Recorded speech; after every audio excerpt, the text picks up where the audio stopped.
No weapon that is formed against you shall prosper, and every tongue that shall rise up against you in judgment you shall condemn. For this is the heritage of my saints, which is your rod of correction, and your righteousness is of me, saith the Lord.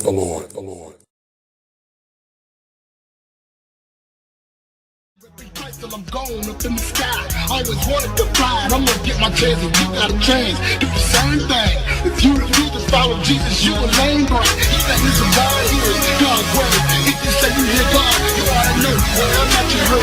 Some preachers hit my guts, but I'm just laughing at you. Y'all never keep me in games, but I ain't mad at you. I'm just letting you know. I ain't mad at you. I'm just letting you know. I ain't really mad at you. And I forgive you. I love you. I ain't mad at you. You can hate all you want, but I'm mad at you. Yeah, I ain't mad at you. Yeah, I ain't mad at you. This ain't pop, I ain't mad at you. Yeah. Touch not my anointed and do my prophets no harm. Cause if you bother my children, I'm gonna have to drop that holy bomb on you. Just as I warned you. I think you know the salvation. In Yeshua's name, I cut and burn all ungodly silver cords and ley lines. As your war club and weapons of war, I break down, undown, and blow up all walls of protection around all witches, warlocks, wizards, satanists, sorcerers, and the like. And I break the power of all curses, hexes, This is called spells, Touch Not My Anointed, psychic and neither do my prophets no harm. Do my prophets no harm. I want to let y'all know that I was instructed to do this video to let the harmful situations unto you, if you decide to do or think or want to try or get somebody else to do or speak evil of a prophet such as myself or any true prophet or any anointed man of God or God's anointed, period. Steal from, take from, lie on, lie to, set up, trap, plot, plan, whatever you think about doing, God got you. Let me give you a quick example. A few years back, I was institutionalized at a mental institution here in Augusta, Georgia, called East Central Georgia Regional.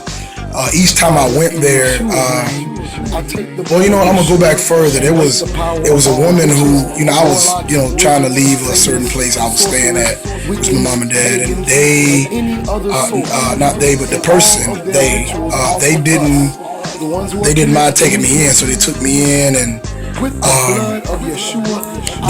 took me in, and supposedly I'm thinking, me being naive, that was their place, so they let me come and stay, and I stayed, and but then after me being there for so long, maybe a couple of days, I really had nowhere to go. I got tricked into believing that that place was theirs, but it wasn't. It was somebody else's, whom I knew.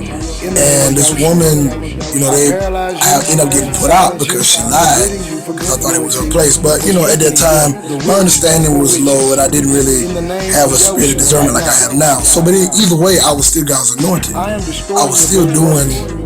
was still chosen by God. I just maybe wasn't lined up, but still, that don't discredit nothing God said, because God can't lie.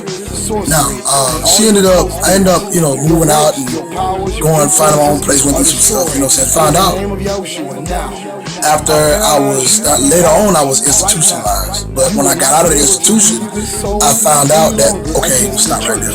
When I got into the institution, I was mishandled by the caretakers in there, the doctors, the nurses, the HSTs, meaning the on-site counselors, like, not necessarily counselors, but people who handle the people that are in the unit, some of y'all know what I'm saying, the workers. I'm just gonna say that's all they are, workers, because they're not really responsible for whatever goes on in there. They can do what they want to do and get away with it and then say we ain't got nothing to do with that, you know what I'm saying? But that's just the way that goes. But when I got put in there, I ended up getting abused. They was letting the patients beat on me, over-medicated, mixed medicated. I was lied on. I had physical problems. They ignored it, and it got worse. During this time, I decided that I was on my way back to God. This is before I got delivered from HIV, so I'm on my way back to God, and they ended up still doing what they was doing while I was in there. I'm in there laying hands on the sick, praying for folk, leading folk to the Lord. You know, I was still in my mess, but I was pushing for deliverance. I was seeking to get a way out, but I was still serious about wanting to do the things, even though I wasn't where I needed to be. So while I was in there, I was operating in the prophetic. You can be not delivered and still have the prophetic gift in you. You know, and I was prophetic in that place. I was prophesying, telling folk that God was going, you know, he was going to deal with this place. He was going to deal with each and every last one of them that put their hands on me the wrong way, that done me wrong, that touched God's anointing. I kept warning them. I kept warning them. Sound familiar? I kept warning them. I kept warning you. I kept warning you. And you didn't listen. Now, a lot of y'all, now, I'm not talking to everybody, but this is the ones that did me wrong. Now, I'm going to let y'all know God took from you what you took from me. You took away my comfort. You took away my peace, my serenity during that time. So God took away what the same you took from me, but double. A lot of y'all lost y'all's jobs because of what I spoke to y'all. And a lot of y'all, that when I saw y'all out in the street here in Augusta, Georgia, you was like, man, you was right, man. Like, man, that place crazy, man. Like, man, Rod, you warned them. You warned all of us. And we ain't take heed. A lot of y'all got relocated. You know what I'm saying? You got moved to other units. A lot of y'all got fired. You know what I'm saying? Kicked out. You know what I'm saying? There's a lot of stuff that went on. You know what I'm saying? And God moved on my behalf because I was still God's anointed, regardless of who you was or who you thought I was, who you wanted me to be in your mind. Because your mind ain't got nothing to do with what God said. Now skip fast forward. I got out of the mental institution around that time. The woman who had me put out before I went in there, because I was going from place to place, hotel to hotel. I got a deep story, but I'm going to tell it. Not right now. But I ended up finding out her daughter worked up at a restaurant here, which is Baldino's. Come to find out, I asked her how mom was doing. She said her mom had died of a heart attack. Judgment. I had warned her mom. I told her mom, I said, you're going to reap what you sow. God going to get you. Because I ain't had nowhere to go. I said, God going to get you. She died of a heart attack. God killed her. That's the truth. Y'all can get mad at me, but you know, you got family members that go to church and hear the same thing I'm preaching. So I don't want to hear that. I ain't got nothing to do with that. Word still word, God still God. You get mad, fight me, but really who you fighting is who's in me. The King of Glory. You can't kill God, you ain't gonna kill me. So stop trying. So and fast forward to that. Now that brings me to my next point. A minister, a well-known preacher. He's an apostle, you know what I'm saying? He had his ways. He did some stuff he should not have done. He got out of pocket. You know what I'm saying? I heard who he used to be before he got saved. That ain't got nothing to do with what God called him to do now. There's order, there's decency, there's practicing morals, there's judgment. Everything is discernment. There's proper order, proper etiquette. There's, doing things the right way. Not sneaking around doing stuff you ain't got no business doing. I went to his church service and I stood up in front of the whole church because there's some stuff going on with my spouse, my significant other. My wife's name was Valencia. His name is Valencia Brown Spurgeon. We was going to this church, Trumpet in Zion. I brought her there because I'm serious about the Lord. You know what I'm saying? So don't think I'm some gigolo in the street. But I brought her there. It ain't chasing holes in the church. So get that out your mind, out your mouth, out your face. I brought her to the church. Was in the praise team. The apostle was doing some out of order stuff. Called my wife at odd hours of the night. But he denied it when I called and asked him. Because I saw proof in the phone. In my wife's phone. I wrote down records. I still got it to this day. You know what I'm saying? Different. And then I'm told I can't call him in the middle of the night like that. Not after 8 o'clock. You know what I'm saying? So then, I stood up and I prophesied judgment. At his church, at the church, he's the overseer of it. I prophesied judgment. They thought he was the devil. But since I obeyed God, I felt like I was going to drop dead when I almost did not speak what I was told to speak. A woman named Apostle Barbara Thomas prophesied that God was going to send out his prophets to go speak words of judgment. I posted it on Facebook and I put that word up with it that I was given, that it was going to be a great catastrophe. So I put that word up and I went there and I prophesied. That same night, I prophesied exactly what she prophesied was what took place after I prophesied at the church. Folk was wanting to fight me because of what was spoken. after church. His own son wanted to swing on me because while I was talking to my wife about what was going on the phone, and nobody wanted to hear while I was there. So when I prophesied judgment was lingering in it and still is. Because it's what been prophesied in that church before it had nothing to do with me. I was just being used to speak boldly what was going on in that church. So basically, let me sum this all up. I'm going to make this a long video. I ended up prophesying that, and then the apostle preached, and I received a double anointing. I got filled with more fire.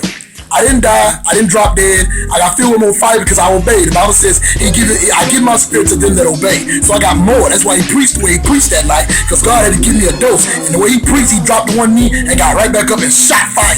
And I received a double dose. So y'all don't think that the devil got cast out. It didn't. I just got an elevation. I got promoted. You understand? So then a couple weeks ago is when it get interesting. I was watching Juanita Bonham exposing the Jezebel spirit. And y'all know that that's my assignment, Jezebel. So I study on that. I encourage a lot of y'all to study that because you can get a great deliverance out of studying Jezebel. It's always a revelation you study about Jezebel spirit. And it starts with you. You know what I'm saying? So anyway, that's what make you powerful when you get out. You start walking in where you're supposed to be. But anyway, I ended up I got a revelation after watching a video breaking the Jezebel spirit. He said, call him. Be bold with him and tell him there's some stuff he need to be delivered from.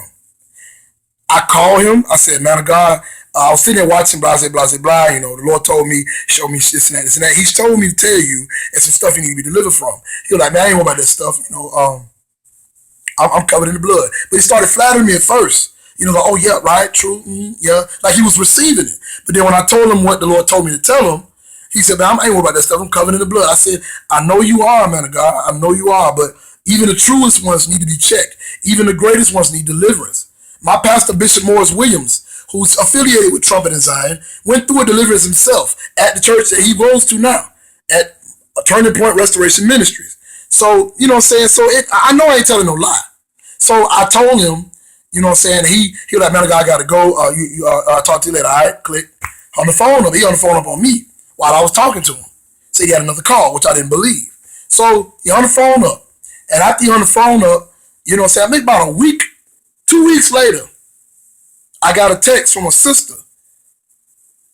And Maxine Hopkins, y'all can look up Maxine Hopkins on YouTube, you know, Inner Healings, you know what I'm saying? Y'all can look Valencia Brown up Facebook, Valencia Brown Spurgeon, _ Spurgeon. Anyway, Move for God mixtape, it's time album coming out. Shout out, baby, I love you. But anyway, I ended up texting my YouTube video, My Last Chance. It's on YouTube now. Under Joseph J. Who. I was, you know what I'm saying, spared my YouTube with my testimony in it, how God delivered me from HIV. And it's on my album, My Last Chance. So I sent out videos, and her was one of the videos I sent, and she was like, did you hear about Apostle's testimony? I was like, no, what happened? She was saying that he about like got stabbed to death. Now I'm gonna stop right there. Y'all better wake up, man. You keep trying to do me harm. You keep trying to set me up. You keep trying to plot against me. Because you got something in you that don't like God. It ain't me you don't like. It's called greed, you understand? You want me dead so much? God already told me he ain't gonna let no harm come to me. I believe the word of the Lord.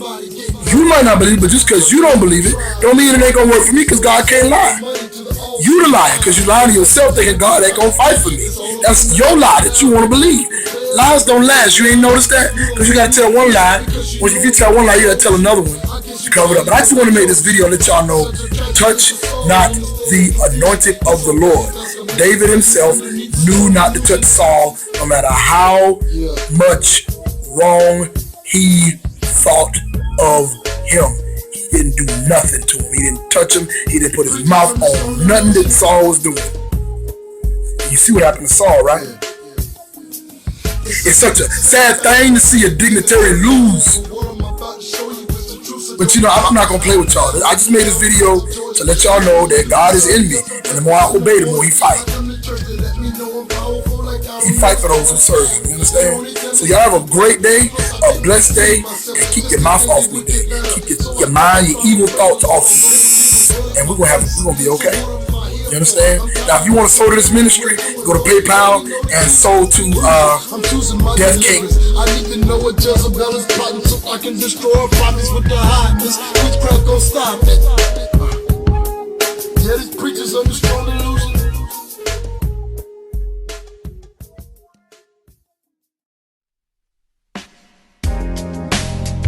Yeah. Mic check, 1, 2, We in the house, without a doubt. Yo, I dedicate this to number 1, number 2, and the whole city of you know who. Check.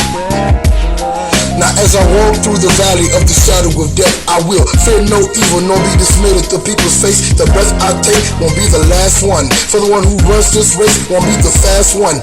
As a sold out brother, do he know of a crooked preacher that try to set him up? The pastor's head, take his inheritance and sleep with his wife, leave him for dead, and I will say yes. I call him Ahab, but yet I'm still breathing and blessed. I take a test and pass it.